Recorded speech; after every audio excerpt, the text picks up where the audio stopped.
premier soir, regardez là, on va commencer.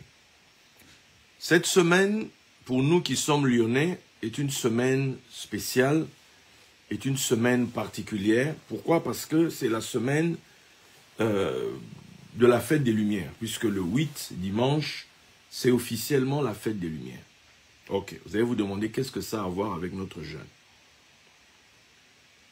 Effectivement, puisque nous sommes censés être des témoins là où nous vivons. Jésus dit, vous serez mes témoins à Jérusalem, en Judée, en Samarie, jusqu'aux extrémités de la terre. Dans l'extrémité de la terre, là, on peut mettre Lyon dedans.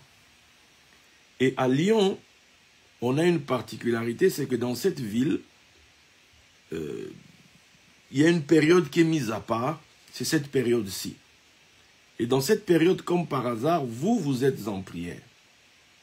Ça signifie que spirituellement, vous êtes à un moment, j'allais dire, spécial en fait. Donc c'est le moment où le voile de Lion se dresse. C'est le moment où le mystère de Lion se dresse. Et à ce moment-là, vous êtes en prière. Donc, il est hyper important d'avoir une clé qui va nous permettre justement de percer ça, afin que cette ville où nous nous trouvons soit pour nous une source de bénédiction. Afin que ce lieu, comme dit la Bible, tous les lieux que vous foulerez, je vous les donnerai. Et il faut que ce lieu que vous foulez, ce lieu où vous habitez, cette région, puisse vous donner ce qu'elle a de meilleur. Et la clé, c'est justement ce qui se déroule cette semaine, en fait. Puisque tout Lyon tourne autour de ça. Toute la spiritualité de cette ville tourne autour de ça.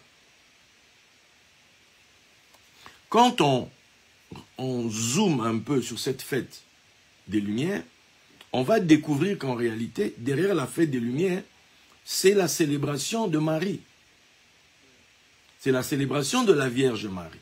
Ok. Maintenant, sans aller dans « oui, tel a dit non », en restant dans la Bible, puisque Marie est dans la Bible.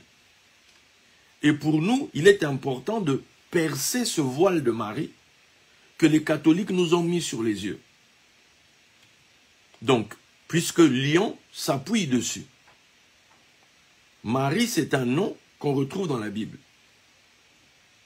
Et elle représente quelque chose qui est très cher au président Hubert Kaleba, qui est très cher à vous, Maison du Potier, et vous allez le comprendre là maintenant. Quand on lit la Bible, pourquoi je parle comme ça? Vous allez voir dans 1 Pierre 3, 5 à 6, 1 Pierre 3, 5 à 6, il est dit là-bas,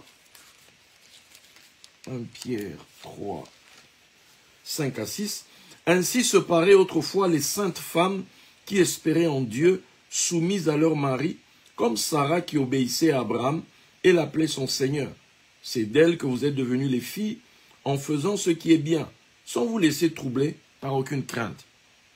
On nous dit ici donc qu'il y a des gens, il y a des saintes femmes, en Israël on parle des prophétesses, et parmi elles on cite Sarah.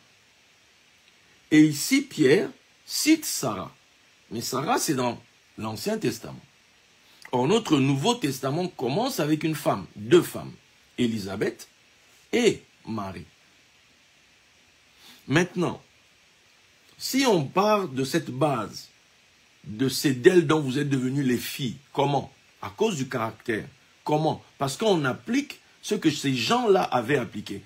Parce que les femmes d'aujourd'hui sont censées appliquer les caractères, les habitudes, les façons de faire des femmes d'alors, ces femmes qui craignaient Dieu.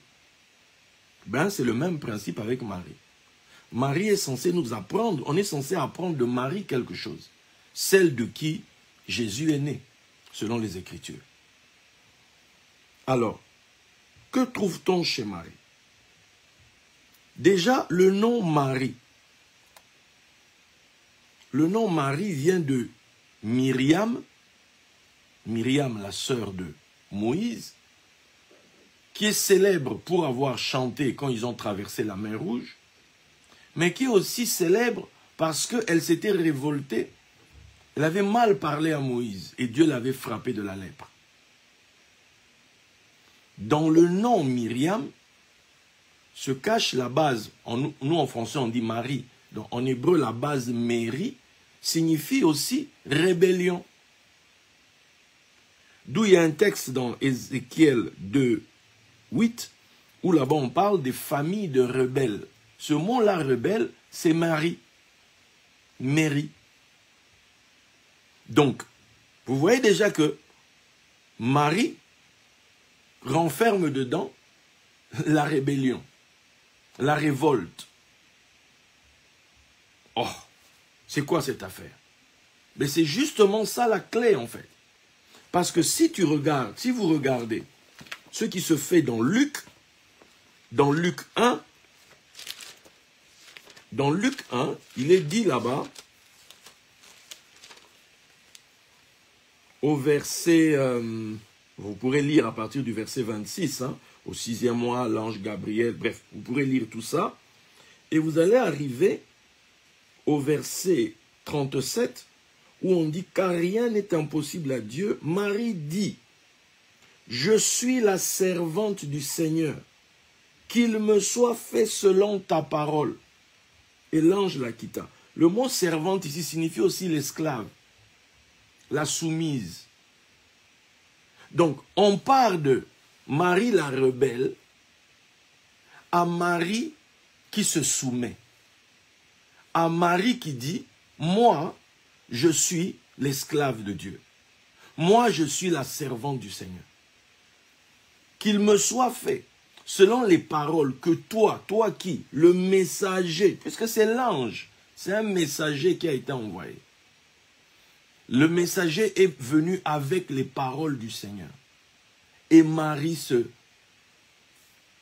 fléchit, Marie se courbe, Marie se soumet, Marie accepte la parole du Seigneur.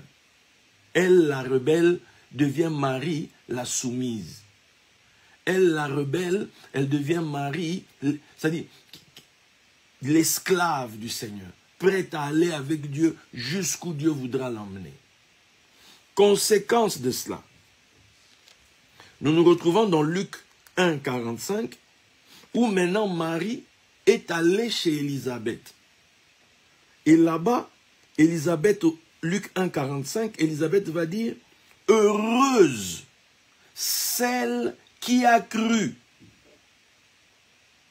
Heureuse celle qui a cru. Parce que les choses qui lui ont été dites de la part du Seigneur auront leur accomplissement. »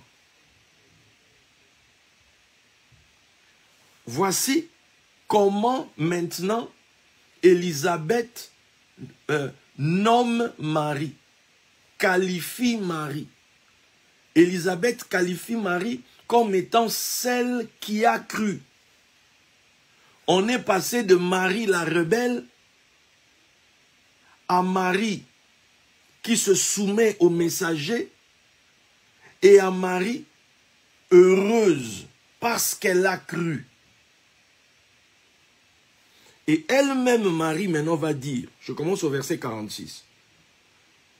Et Marie dit, « Mon âme exalte le Seigneur, et mon esprit se réjouit en Dieu mon Sauveur, parce qu'il a jeté les yeux sur la bassesse de sa servante, car voici désormais, toutes les générations me diront bienheureuse. » Maintenant, on comprend pourquoi. Heureuse celle qui a cru, parce qu'elle a cru. Elle a cru, mais maintenant elle continue. Pourquoi les gens vont l'appeler bienheureuse? Les gens vont voir quoi pour dire que maman, toi tu es bienheureuse? Parce que le Tout-Puissant a fait pour moi des grandes choses. Son nom est saint. Je m'arrête une minute ici. Les noms de Dieu ont leur importance. Quand vous lisez l'Ancien Testament, vous allez voir le père de la foi, Abraham. Abraham va rencontrer d'abord un homme appelé Melchisédek. Quand on parle de Melchisédek, on dit automatiquement qu'il était sacrificateur d'El Elyon. Elyon ici, c'est le très haut. C'est le très haut, c'est le côté, si on peut dire, masculin de Dieu. Permettez que je vous donne cette image pour que vous compreniez ce qui vient après. C'est le côté qui est élevé, c'est le très haut, le très élevé.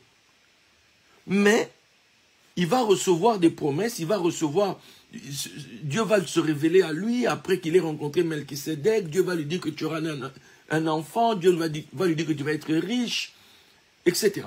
Mais ça va prendre 25 ans pour qu'il voie Isaac. La 24e année, Dieu va révéler un autre nom à Abraham. Il va lui dire, je suis El Shaddai. Je suis le Tout-Puissant. Marche devant ma face, sois intègre, mais marche devant ma face. C'est là que Dieu va lui donner la circoncision, etc. Et qu'après, après la circoncision, Dieu va lui visiter. Vous savez, quand il va manger chez Abraham, il va demander où est Sarah. Et l'année prochaine, Isaac est venu. Un an après que Abraham ait rencontré, Dieu s'est révélé en tant que El Shaddai, plus en tant que El Elyon. Dans Shaddai, là, ça cache en hébreu le mot les saints des femmes, les saints, ok? Donc maintenant, je dis que ce côté-là, c'est le côté féminin. Parce qu'un homme ne peut donner que la semence. Mais pour avoir un enfant, tu dois revenir 9 mois après. Le 10e mois, tu es sûr que tu as le bébé dans les mains. Mais qui a donné le bébé? Qui a formé le bébé? Ça, c'est le travail qui se fait dans la femme. Donc, quand on dit le Tout-Puissant ici, c'est Shaddai. On n'est plus dans des promesses lointaines. On est dans la matérialisation. Les choses que Dieu a dites depuis longtemps, les choses qui ont été annoncées dans ta vie, les choses qui ont été proclamées dans ta vie, que tu te dis, mais Seigneur, ça va se faire quand? Depuis le temps, depuis que je persévère, je ne vois rien. Mais là maintenant on dit, Shaddai a fait des choses. Shaddai a fait pour moi des grandes choses. C'est-à-dire quoi? Là on a basculé dans la phase où maintenant Dieu entre dans l'action. Dieu n'est plus seulement dans le parler, Dieu est maintenant dans le faire. Ce que sa bouche dit, sa main l'accomplit. Ce que sa bouche dit, sa main l'accomplit. Donc il y a le temps où Dieu parle, où tu dois croire. Il y a le temps où Dieu annonce, où tu ne dois pas être rebelle. Il y a le temps où Dieu dit des choses, et tu dois être comme un enfant, et accepter, et recevoir. Parce qu'il y aura un second temps. Le temps où Shaddai va se mettre en action. Le temps où la main de Dieu va maintenant se mouvoir pour matérialiser, pour accomplir ce qui a été dit, ce qui a été annoncé. Est-ce que quelqu'un m'entend? Parce que le Tout-Puissant a fait pour moi des grandes choses. Tout-Puissant, là, c'est ça, Shaddai. Son nom est saint, et sa miséricorde s'étend d'âge en âge sur ceux qui le craignent. Il a déployé la force de son bras. Il a dispersé ceux qui avaient dans le cœur des pensées orgueilleuses. Il a renversé les puissants de leur trône. Il a élevé les humbles. Il a rassasié de bien les affamés. Et il a renvoyé les riches avides. Voici ce que Marie dit. C'est-à-dire, au-delà de... Quand nous on pense juste l'enfant qui est né, c'est en fait quand Marie croit, c'est tout ça en fait qui s'est aligné. C'est tout ça en réalité. Tout ça se déclenche dans la vie de quelqu'un qui a cru. Que dit la Bible? La Bible dit, la foi vient de ce qu'on entend. La foi vient de ce qu'on entend. Maintenant, ce qu'on entend là, il y a quelqu'un qui vient avec. Il y a quelqu'un qui vient parler. On dit heureuse celle qui a cru. Parce que les paroles qui lui ont été dites de la part du Seigneur. Par qui? Par un messager. Les hommes de Dieu prêchent. Les femmes de Dieu prêchent.